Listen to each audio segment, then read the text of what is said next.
That question right there is not pressure. It's invitation. And notice something. The desire to see how great you are didn't start in you. It started in the Father. You don't wake up one day randomly longing to walk in the fullness of the Spirit of grace.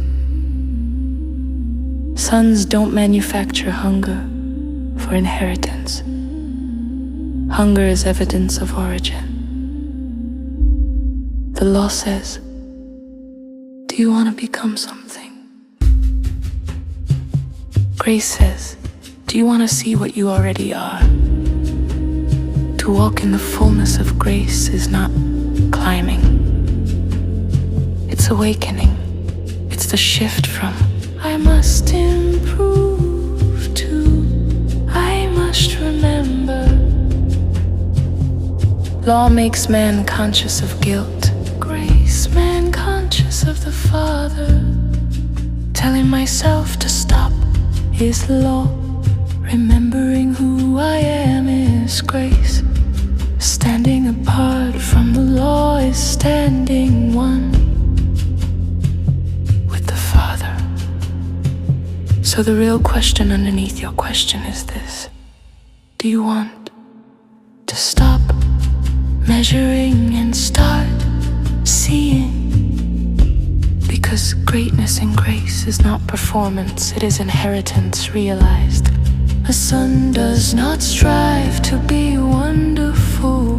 He discovers he is, and the Spirit of grace does not push you into fullness. He reveals you were never empty.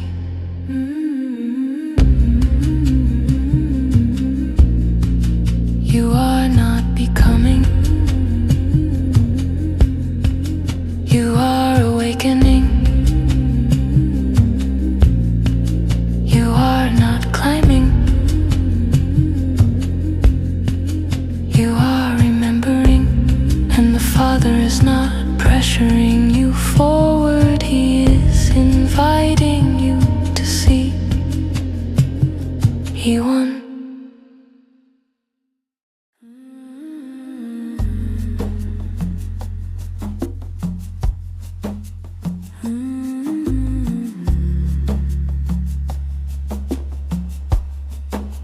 Every traveler needs a compass, not to control the terrain, but to understand the direction. Grace is the compass of the sun. Life presents many paths, opinions, advice, pressure, fear. And every voice tries to say, go this way. But grace does something different. Grace does not shout directions. Grace reveals orientation. A compass does not move the traveler. It simply points true north. Grace works the same way. Grace does not force movement. Grace reveals alignment. When something inside you moves toward peace, that is grace pointing north. When something inside you tightens with fear, that is the signal to pause and listen again.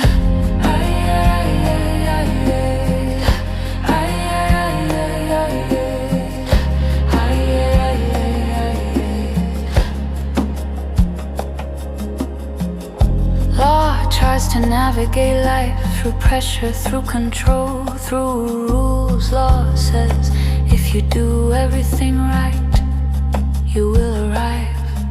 But grace says you already belong. walk with me. Grace does not guide sons through anxiety. Grace guides sons through rest. You already locked this truth. Rest is agreement with what has been given. Grace does not demand effort. Grace reveals direction, and direction always carries peace. Not because the road is easy, but because the traveler is not walking alone.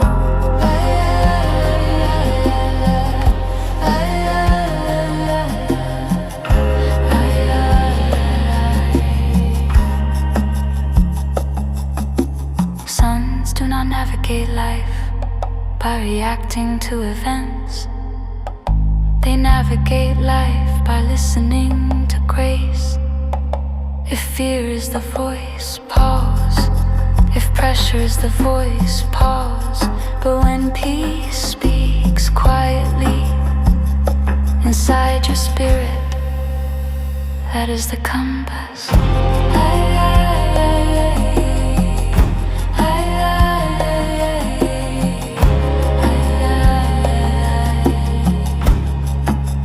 Grace is not just forgiveness. Grace is guidance. Grace is the presence that walks the road with you. Grace does not stand far away and give instructions. Grace walks beside you and whispers, "This way." So when the moment comes and the path feels unclear, the son remembers something simple. He does not chase every voice, he listens for peace. Because peace is the signal. Peace is the compass. Grace is the navigator. Grace is my compass showing the way. Peace is the signal. Day by day I walk with love, I walk with light. Grace leads me home through every night.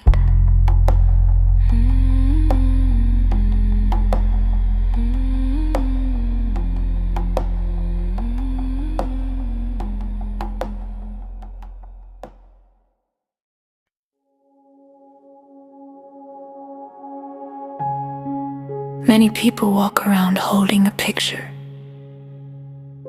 not in their hands, but in their mind. It's the worst version of themselves, the failure, the moment they wish never happened, the word they can't take back. They think that image is truth, but that image was taken under law. Law freezes you at your mistake. Law says, this is who you are.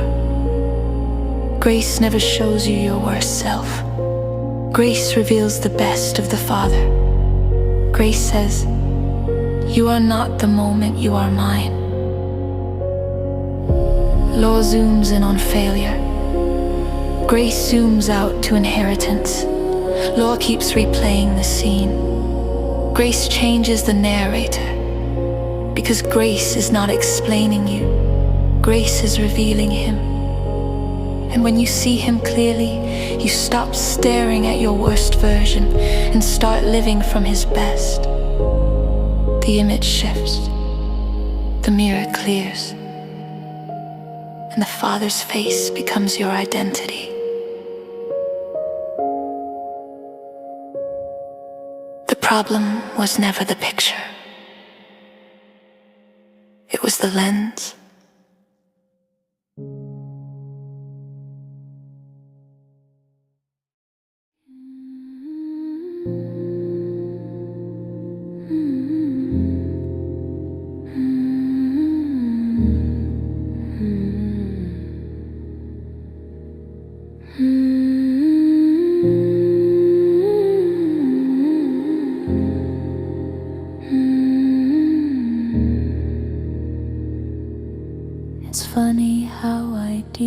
always work.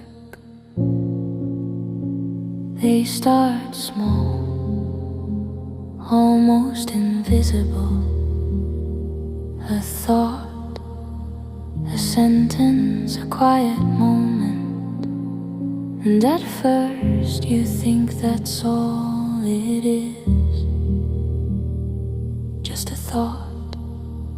But time reveals something strange. That one thought starts growing.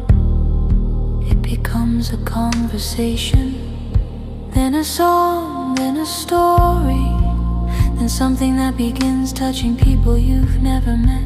And you look back and ask, how did this become so much?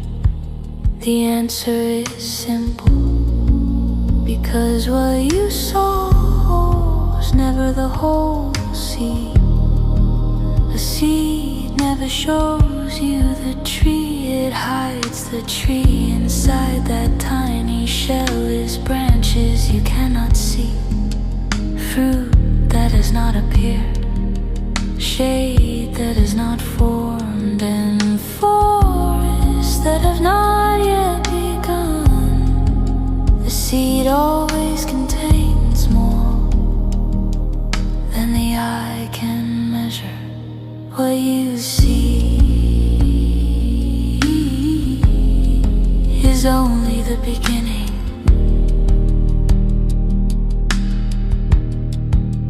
What it carries is the future.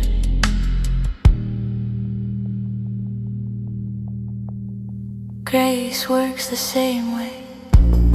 Grace plants something small, a sentence that changes your thinking, a moment that shifts your heart, a quiet knowing that whispers you are loved. At first it feels small, but that small revelation begins unfolding into pieces, into confidence, into rest, until one day you realize your life grew from a seed you almost ignored. Inside the seed is more than you see.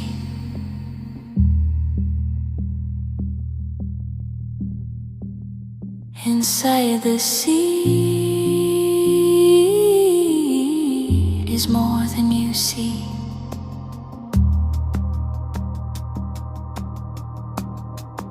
So when something small appears in your heart, do not measure it by its size, measure it by its source, because seeds from love never arrive empty. They arrive carrying forests, and sometimes the greatest thing in your life starts as the smallest thought.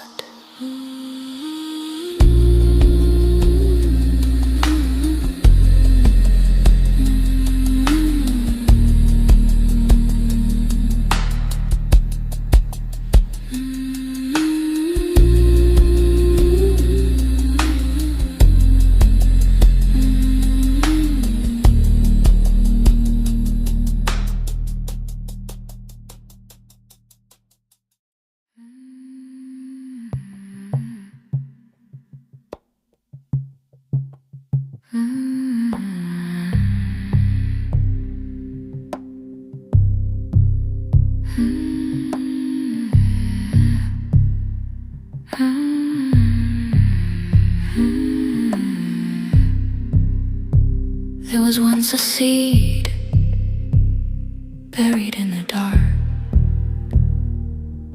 No spotlight, no applause, no guarantee of weather, and it never once asked, what must I do to grow? It didn't question the soil, it didn't analyze the season, it didn't compare itself to trees, it just grew. because growth wasn't a task. It was nature. The seed doesn't grow by pressure, it grows by design. And you are not growing by pressure either, you are growing because something was placed inside you before you ever tried.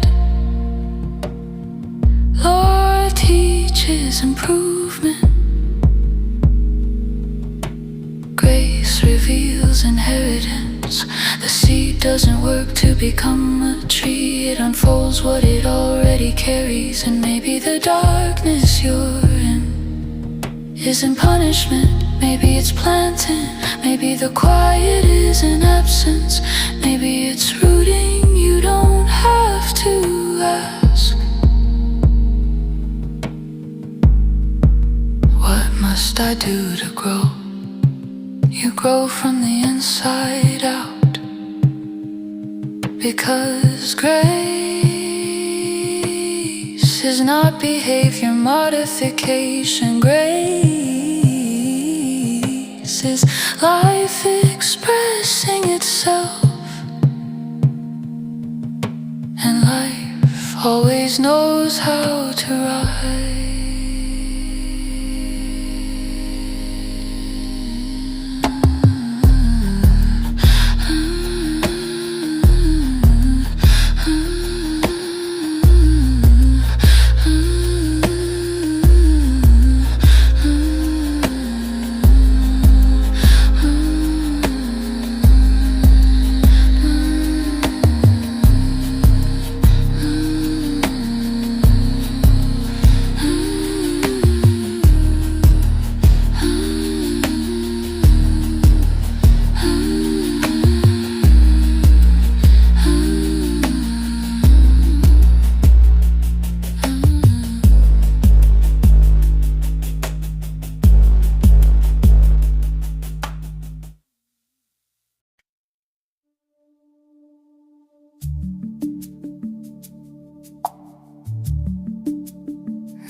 Have you ever watched a tree in the middle of autumn, leaves falling one by one, and the tree doesn't panic? Leaves appear, leaves change, leaves fall. No leaf stays forever, but the tree remains. Sin is like leaves, visible, seasonal, reactive. It shows up, it shifts color, it falls, and sometimes we stare at the ground like that's the whole story.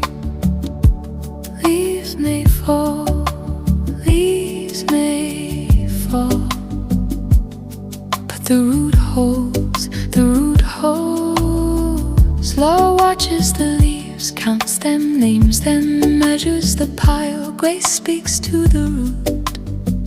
Leaves do not define the tree, they respond to season. But the root does not change its source. You are not the leaves, you are not the moment, you are not the season that passed through you. You are rooted. Some of us were taught to identify with what fell, to replay what dropped, to measure ourselves by what didn't stay. But trees do not uproot themselves because leaves fell. They remain. Grace is not fragile, grace is not seasonal.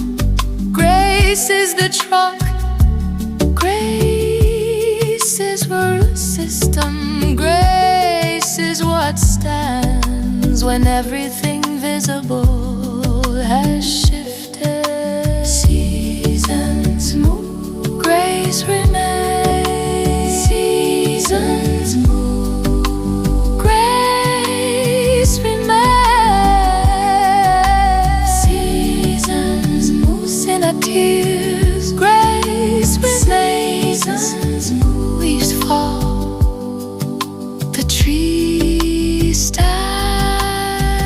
don't have to condemn the season, you don't have to fear the fall, just stay rooted. Because what is planted by the Father is not defined by what drops. The tree remains, and so do you. Before you name anything, a voice speaks first, not out loud, inside. Because the voice you believe becomes the voice you repeat. Every moment of life passes through an inner conversation. Something happens, and immediately a voice explains it. You miss an opportunity, you lose something. Someone misunderstands you, and the voice begins. The question is not, did a voice speak? The question is, which voice spoke? There have always been two voices, the voice of law and the voice of grace. Law speaks like an accountant. It measures, it evaluates, it calculates worth. Law says, you should have known better, you should have done more. You should be further by now. Law narrates life through performance. But grace speaks with a different language. Grace does not measure.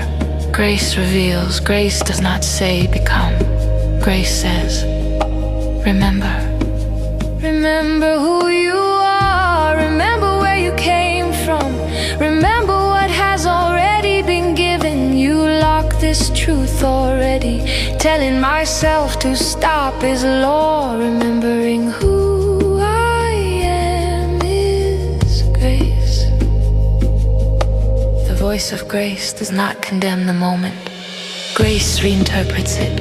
Law says you drifted. Grace says you can return. Law says you failed. Grace says you are still my son. Law says you lost something. Grace says nothing about your origin changed. Most people believe the loudest voice is truth, but grace is often the quietest voice, not because it is weak, but because it is certain. Grace does not shout to convince you. Grace whispers to remind you.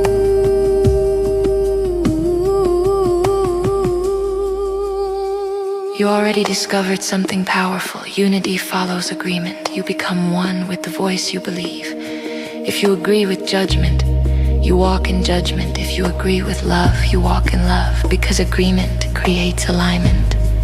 So the shift is not controlling events. The shift is recognizing the voice. When the inner voice says, you are not enough, grace answers, you are already loved. When the voice says, you missed your chance, grace answers, nothing in inheritance expires.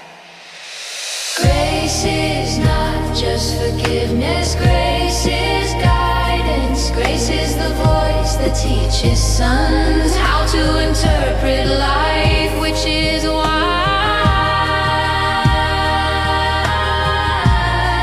grace becomes the compass.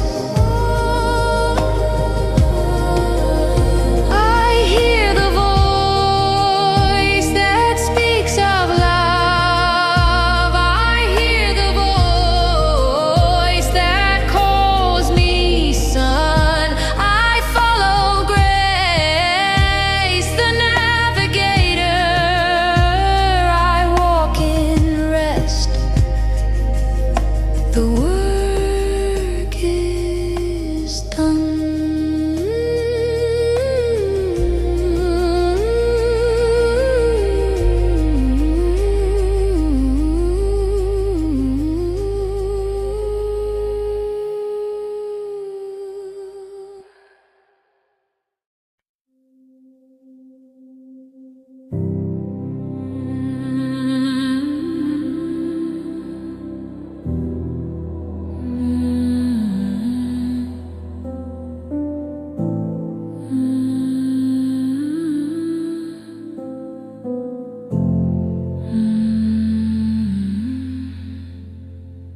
every day. Voices speak. Some come from people, some come from memories, some come from the quiet space inside your own mind. And without noticing, the heart begins to agree with one of them. Agreement is powerful,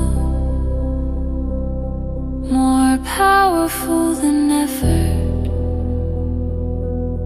more powerful than pressure, because agreement shapes identity.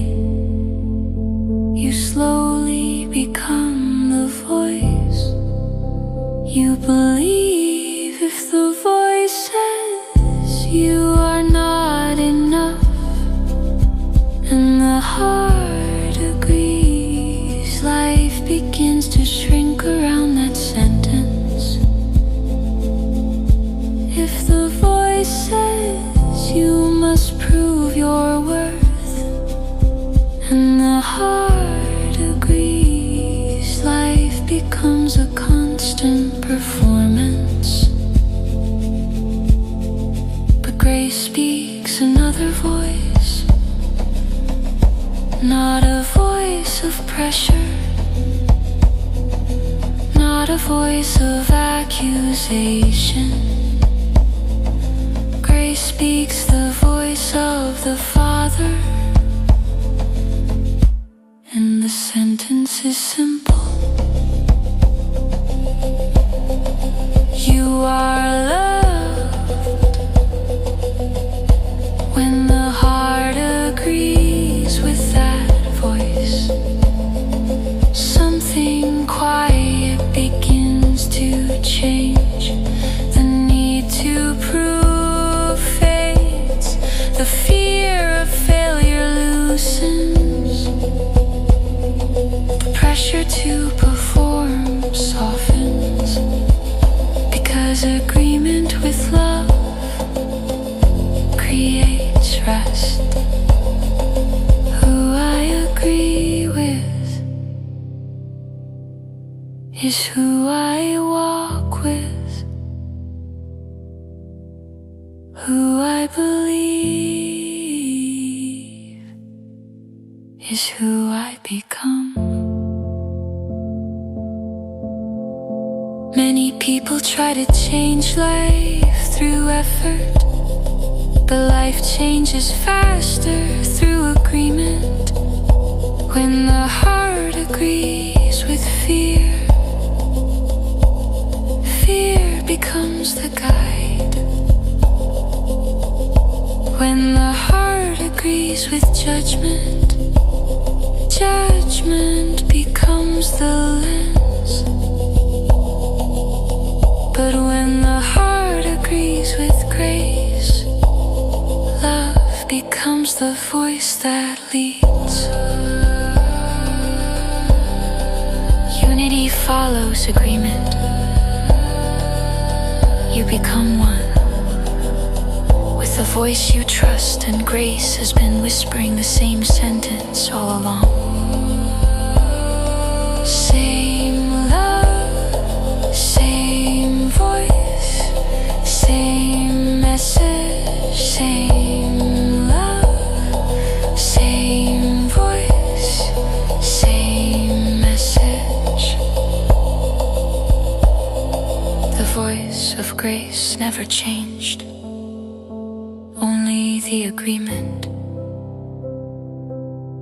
And when the heart agrees with love, the journey becomes rest.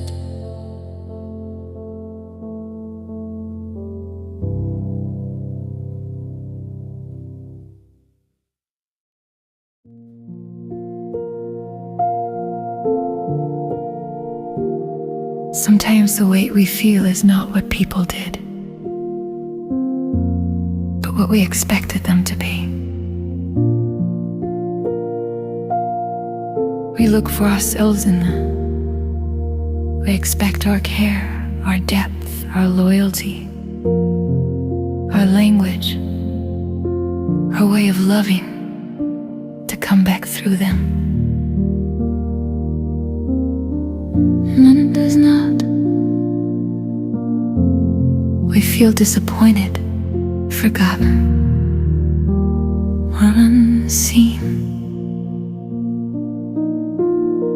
But peace begins here. People are not your mirror. The Father is.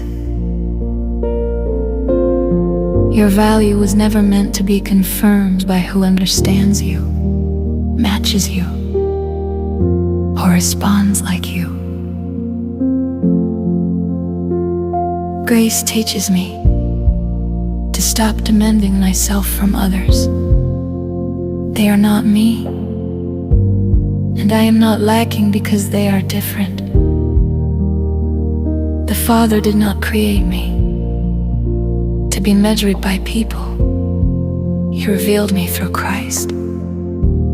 So today, I release people from the pressure of being my proof. I stop searching for my reflection in human response. My peace is not in who gets me. My rest is not in who agrees with me. My identity is not in who shows up perfectly. The Father is my mirror, Christ is my witness, love is my ground. So I can love people without needing them to complete me.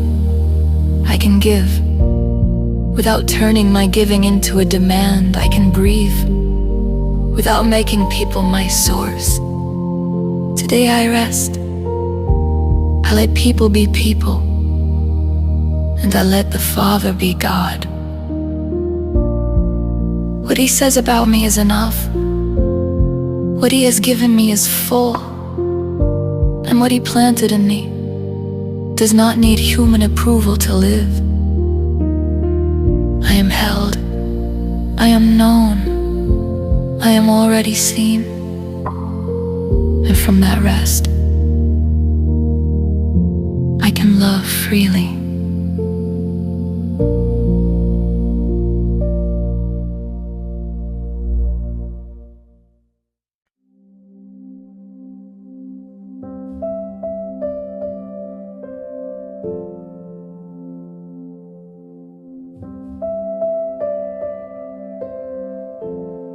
Everyone lives with a mirror,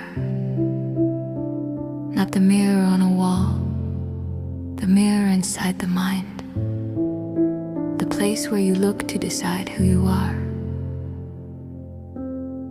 Some mirrors were built from old voices, voices that said, you failed, you fell short, you should have done better.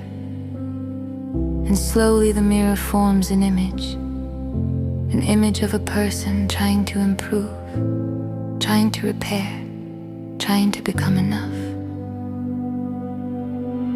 But grace introduces another mirror, not a mirror of failure, a mirror of identity.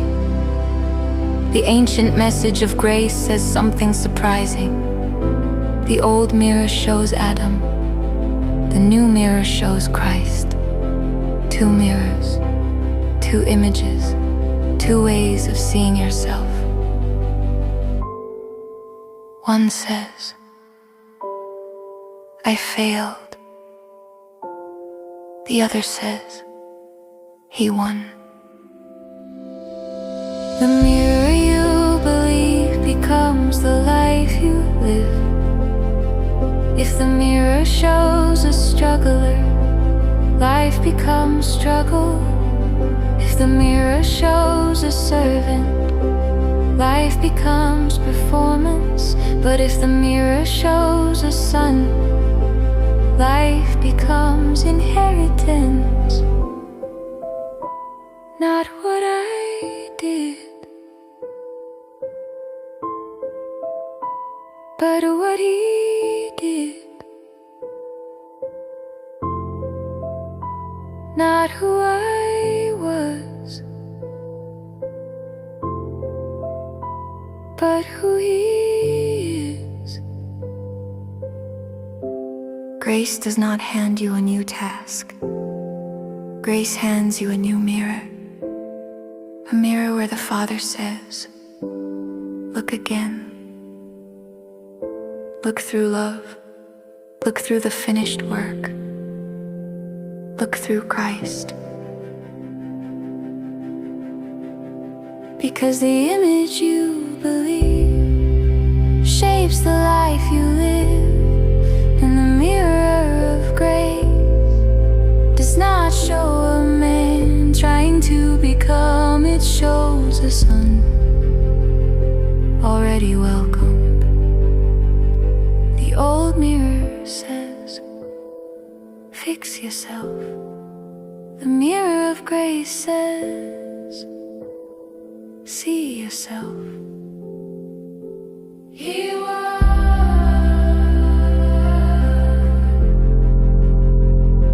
he was,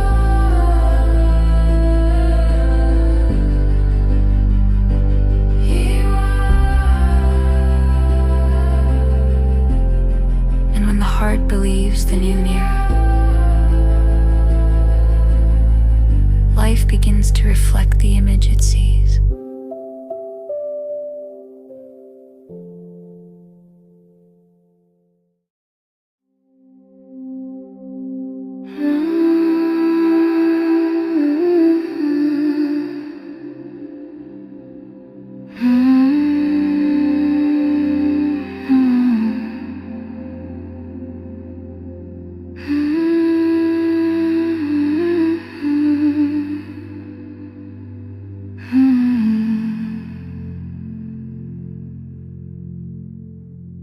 There was a night under olive trees where heaven felt heavy. He said, if it be your will, let this cup pass from me. And many think he was unsure, but listen closely. The cup was not doubt, the cup was suffering. The will was never in question. The Father's will was always life, always sons, always inheritance, always love revealed.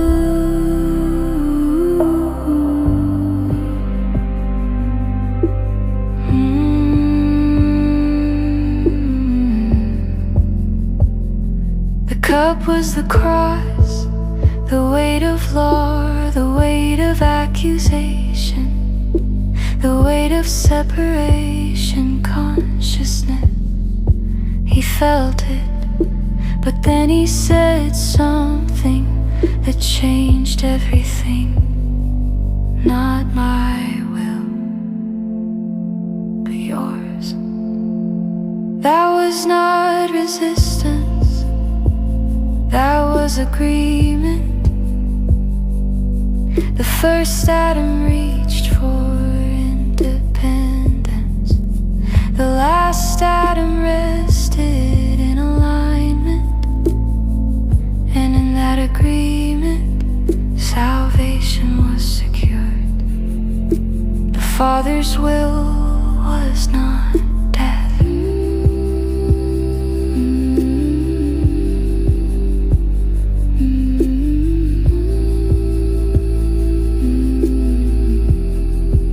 The Father's will was that none be lost, that all be gathered, that righteousness be given, not earned, that sons live from inheritance, not fear. The cross was not the Father changing his mind, It was the sun revealing his heart.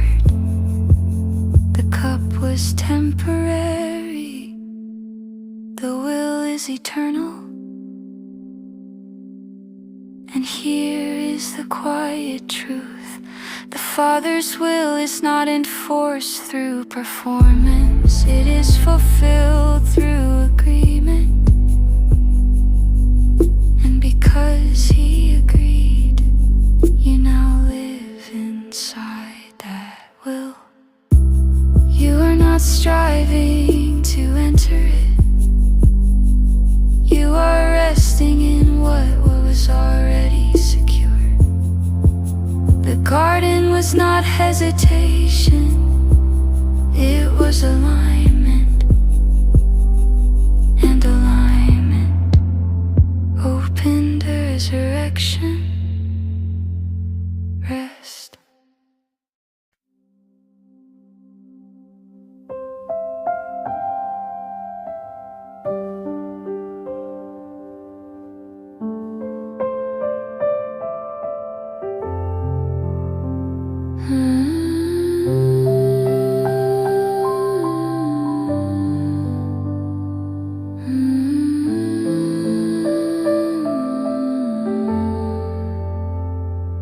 There is a place many hearts have forgotten, not a place on a map, not a place you travel to, a place you sit, the table of grace. Most of life teaches us to stand, stand and prove, stand and perform, stand and earn a place. But grace does something unexpected. Grace pulls out a chair and says, sit at the table of grace. You are not a worker, you are family, not a servant trying to impress the house, a son welcomed into it. Sit and receive.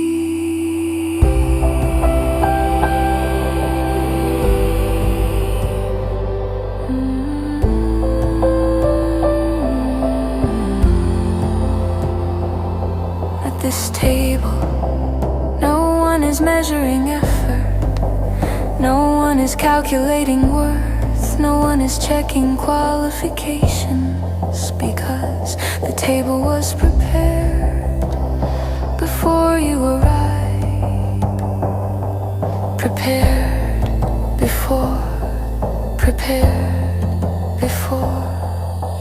Grace is not a ladder, grace is a table, a place where life is shared, a place where love serves freely, a place where the Father says everything here belongs to the family.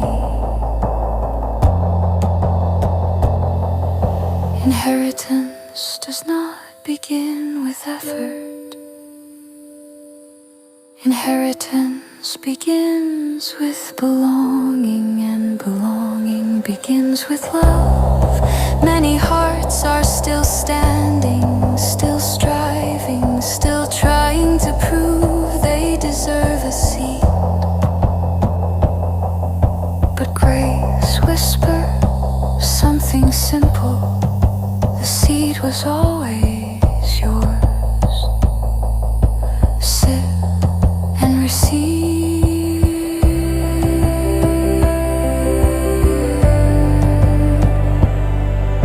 Sit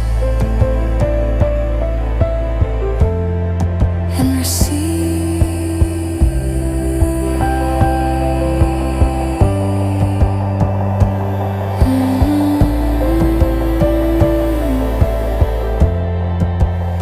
Because the table of grace was never reserved for the perfect, it was prepared for the beloved.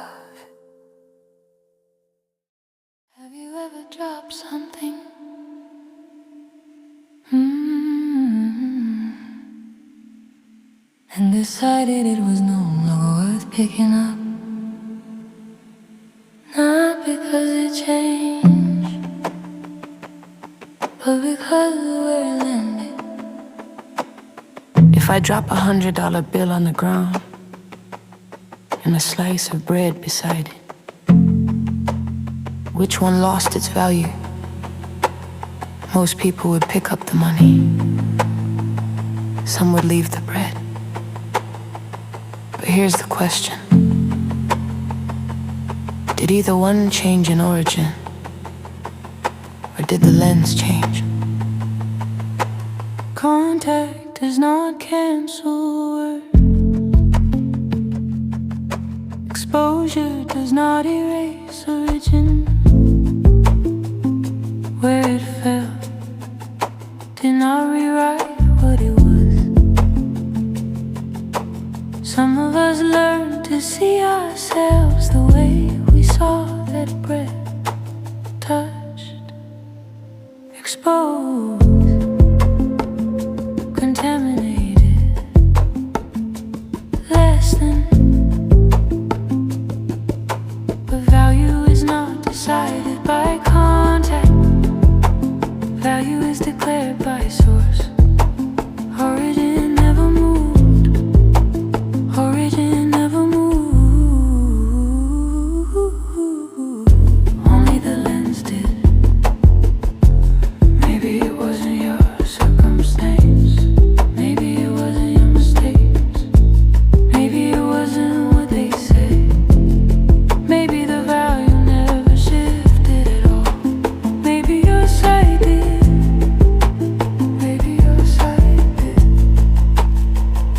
If something falls, you don't rewrite this creation. You pick it up. You were never worthless. You were only seen through a different lens. Origin remains. Origin remains. Even when the lens forgets, rest there.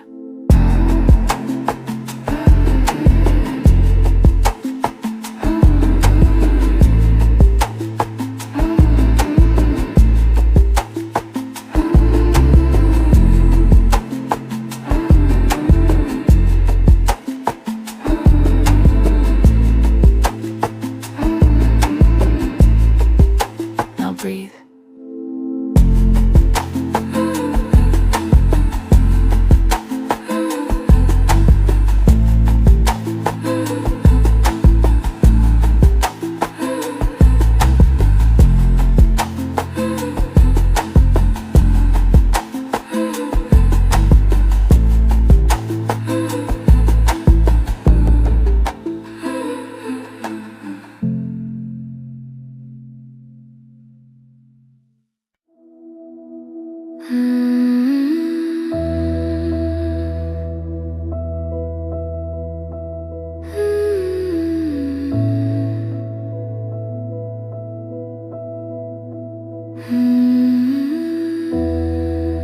Grace did not change who you are.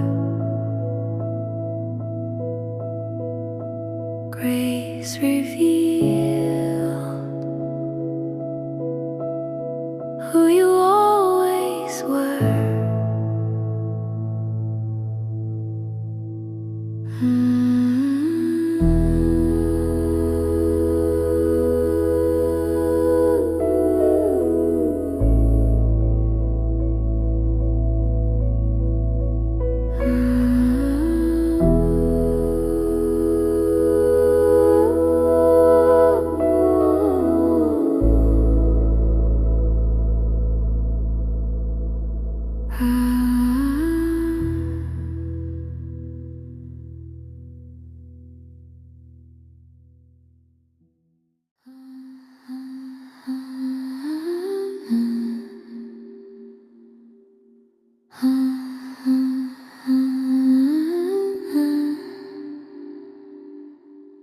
Words are not small things, they look small. Just sounds, just letters, just sentences.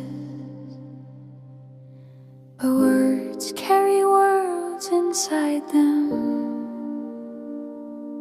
The ancient word spell once meant to speak letters, one by one, to form meaning. To spell something was simply to arrange words carefully. But over time people notice something: words do more than describe life. Words shape life. Words influence how the heart sees. Words form the lens through which we live. And so the word spell slowly gained another meaning. A spoken influence, a message that changes how someone sees reality. Another ancient word is gospel. It comes from Old English. God's spell, which meant good story or good message, not complicated theology. Just this simple idea. A message so good, it changes how you see everything. Good news. And then there is the word itself. From ancient roots meaning speech that reveals thought. Words reveal what lives inside a mind, but they also plant seeds inside another mind. Every message carries a direction. Every sentence carries a lens. Words plant words. Words plant words. Words plant words. Many hearts grew up hearing certain messages. You are not enough. You must prove yourself. You must earn acceptance. You must measure up. Those words shaped entire lives. But grace came with a different message. Not a spell of pressure, a gospel of rest.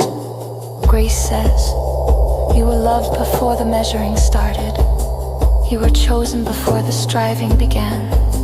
You were welcomed before you qualified. The message changed.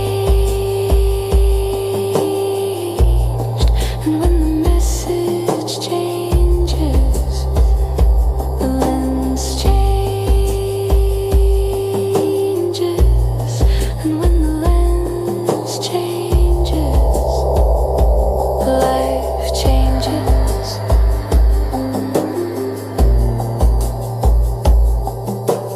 Grace does not force transformation. Grace speaks a different story.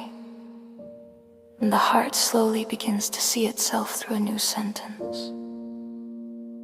A better word, better story, a better lens, a better word, a better story, a better lens.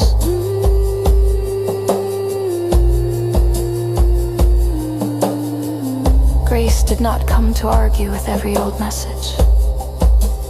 Grace came to speak a better one. And the message is simple. You are loved.